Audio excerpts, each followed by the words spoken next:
Hey, this is Josephine from the Pointe shop, and I'm with Beckanne Sisk, who's a good friend of mine, and I'm at Ballet West, and we're going to talk about what she does to her pointe shoes and how that can help you too. I wear Block European Balance.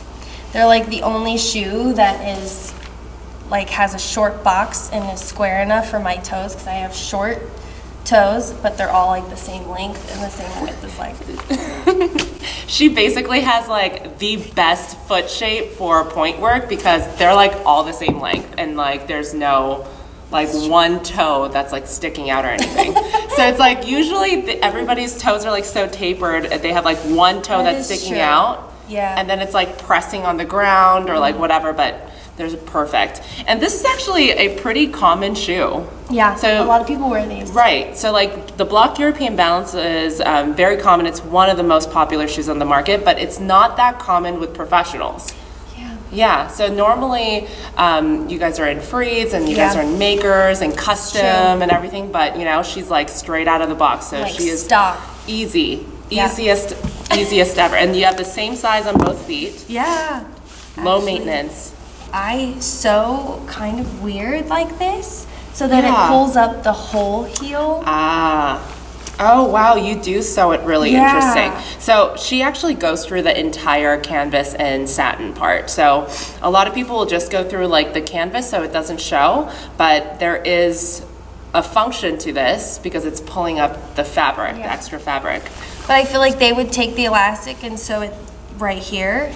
But when I tried that, it kind of like made the shoe cut into my heel. And so I found that this is just so much better and more comfortable. It doesn't like cut the back of my heel. I don't get blisters or anything back there. Oh, interesting. So if I flip this over, she sews it like sideways, which like I don't really see this very often at all. Like most people will have it more vertical or it's slanted, but this is completely sideways. So she goes through the whole shoe and it's probably a lot more secure this way. Yeah. I mean, you do a lot. How long does this take you to do? Like I would say half an hour. That's if I'm just straight up sewing the whole time, like 30 minutes. Yeah, like usually people, because they have to sew so quickly, they'll like just do one line. Oh yeah, and then it comes off. I can't. I stress way too much, way too much. And then your heel stays on really well. Yeah. So the heel actually comes up pretty high, and then as you can see, like the drawstring like pulls into the heel a lot too, so it stays on pretty well. And like I've noticed that of the pointe shoe brands, like Block stays on the heel the best. Yeah, they really do. Because like all the other shoes, it doesn't go in like this. It kind of goes straight up. Yeah, it really is a big heel. I've never really noticed that. Okay, so first, like usually before I even sew anything on, I will glue. So I have to decide like right foot, left foot. And I can usually do that by looking at the tips of the boxes like this, because like they're never exactly the same. No. Like they're just not. There's always going to be one that's going to be better for the right foot or left foot. Even though they're made on like the straight same last, that's always true because it's all handmade. So if the maker like sneezes in the middle of the production, it's like a different shoe. Right. So you can kind of see that way. Or if you can't tell by your eye, you can always just put it on too and feel. And then switch them, see which one feels better. It's true. So this is going to be right foot, this is going to be left. And first, so I'll take them and I glue. So I use hot stuff. It's like jet glue or point shoe glue or, you know. And so this is going to be my right foot. So what I do is I take the outside of the shoe. So you kind of make like an extended wing. Like you make the wings longer. Yeah, I do this so that it kind of pushes me more towards my big toe, so I don't sickle or I'm less like right in the middle. Oh, that's a really good tip. So because these are supposed to be straight, there's no left or right, but if you need more support on one side more than the other, then you can always jet glue the side. Now, Beckanne's really flexible, so she can use a lot of glue like this. If you use a lot of glue, it might just get crunchy. And I mean, the glue is very, very hard. Yes. It totally changes the shoe. So on the outside of the shoe, I'll do that. I'll glue a little farther out. And then on the inside, I'm just gonna do a little bit, just to kind of add some strength. So that's just going on the creases of the shank.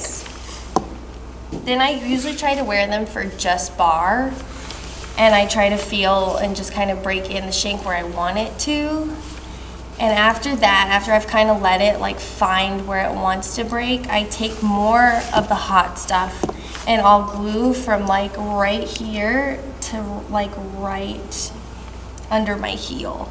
So this is pretty low. This particular shoe kind of breaks a little bit low. Yes, so she wants to have does. a little bit more strength towards the bottom. Yeah. If you're wearing a different brand, you may not need to do that. You might Yeah. need it just like on the arch or whatever. But this Right. one, you can go a little bit deeper. Yeah. So some people jet glue before you start wearing it at all. And then Beckanne will be like, you know, bar and then jet Yeah. glue. Yeah. So I feel like Grishkos usually break like in a specific spot. Totally. But with these, I like it because since they do bend lower, I can almost like manipulate them myself to bend exactly where I want them to. Yes, so this is considered a full shank. It's a softer full shank, and then Grishko and some of the other point shoe models, they're like a 3/4 shank, so they will only break at a certain point. So that's Yeah. true. I noticed that you sew your elastic super tight. I do. This is like I can't even fit my hand in here. Yeah, I love my elastic pretty tight. Like I want it to be kind of a struggle to put on my foot. I like to feel really secure in my shoe. And what's weird is like I find that like when I do my elastic tighter, it also helps the shoe fit to my foot and bend exactly where I need it to bend. And that's because you're really strong. Like your feet are really, really strong. So some dancers, if you do this, it'll actually pull you back because your ankle is not as strong, so it'll kind of like push you back towards the back of your platform. Yeah. So yeah, if you look at her elastic, this is how short it is. This is kind of a tighter shoe anyway to begin with. Yeah. So most professionals will wear their shoes a little bit tighter, so it's a little bit more secure. So Beckanne's no exception. And what kind of toe pads do you wear? I don't wear toe pads. I just wear paper towel. So that's common too, because you Yeah. can feel like your toes and Yeah. everything at the end the shoe. Yeah, I tried toe pads, but first of all, they smell so bad. So like, bad. I hated having to like take them home and wash them every day. Yeah. So I found that paper towel worked. I mean, I have to change them out like every hour. I need a new paper towel just because the sweat, like they just disintegrate. But I like being able to feel the floor. Yeah. And toe pads made my toes go numb. Like kind of, I don't know. It was too much in my shoe. Yes, and that's true for most professionals too, because they have a lot of callus on their feet and a lot of muscle, so they don't really need to have a lot of cushiony stuff. Yeah. And when I fit dancers in training, of course that feels more comfortable, Right. but really you're not moving the shoe as much when there's a lot of stuff on your foot. So our goal is to get you to a point where you're not wearing a lot of toe pad or you're wearing different materials so that it's a lot thinner. So you have more control over your feet. To review, Yeah. she jet glues more on one Yes. side, Outside, inside. outside, inside. Do you jet glue the shank at all, the actual shank? Not on the inside. Okay, so you can do either one. You can do outside or inside. You'll figure out which one is better for you. Yeah. Beckanne does it on the outside. And after that, she sews it really tight. Super tight. I think my foot would be like choking in that I foot. know, it's probably really not good for you, so don't really take my advice. You know, just check it out. See. Their foot like turns Yeah. purple. Like you have to cut it off now. There's like no blood circulation. And then you wear a non-stretch ribbon. Right, yeah. Oh, I interesting. tried the stretch ribbons. Uh-huh. And that was in high school, and I liked it, but now I feel like I need more support. So I really like these because, I mean, not only do I sew my elastics tight, but I tie my ribbons really tight. Like really choking. If you feel like you are getting choked inside your point Yeah. shoes, the stretchy ribbon is great. And also Yeah. there's like, have you ever done this like sewn on like this way? I tried that once, and I hated it. Really? Okay. Yeah. Then why didn't you like this? Because I couldn't pull, like I like Oh. this because it pulls up the whole side, you know? But whenever I went like through the bottom and around too, when they connected, it didn't pull the shoe the same. Okay, so this is all dancers' preference. Yeah. So some people feel really comfortable with the stretchy ribbon. Yeah. For Beckanne, she needs everything to be super tight and super supportive. So everything is going to be like really, really tight. How long do these last you?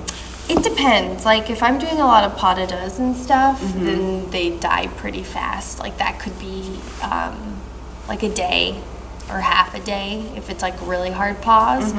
But if it's not too much partnering, then I mean they can last me up to a week or more. That's pretty good. Yeah. I mean, especially for a pretty soft shoe. Yeah. Yeah, so it depends on how you work in your shoes too. I definitely had, I interviewed a professional dancer who made her pointe shoes last like 3 months. That's like impossible. Crazy. Also, she was like teeny and like she didn't weigh anything. And she was just like, yeah, she was basically wearing bricks. But like I have seen anywhere from like, I wear my pointe shoes for 2 hours to, you know, but generally it's about a week.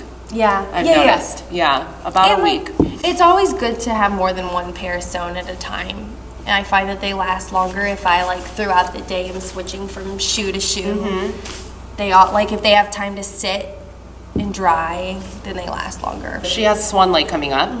How many pointe shoes do you think you'll go through? Oh gosh. If they do get bad enough, I would say like I could see myself doing 2 pairs. Yeah. Yeah. So just like 2 wax each. Yeah. So that's actually not bad. No. Yeah, that's not bad. I know that sounds horrible to you guys or to the moms that are watching, but that's not bad for a professional. My phone keeps ringing. I'm sorry. Popular. Okay. No, that's probably like my mom. Okay, so thank you so much for showing me your pointe shoe hacks. Of course. And look forward to Swan Lake if you're in Utah. If you come say hi. Yeah. And go watch Swan Lake. Yep.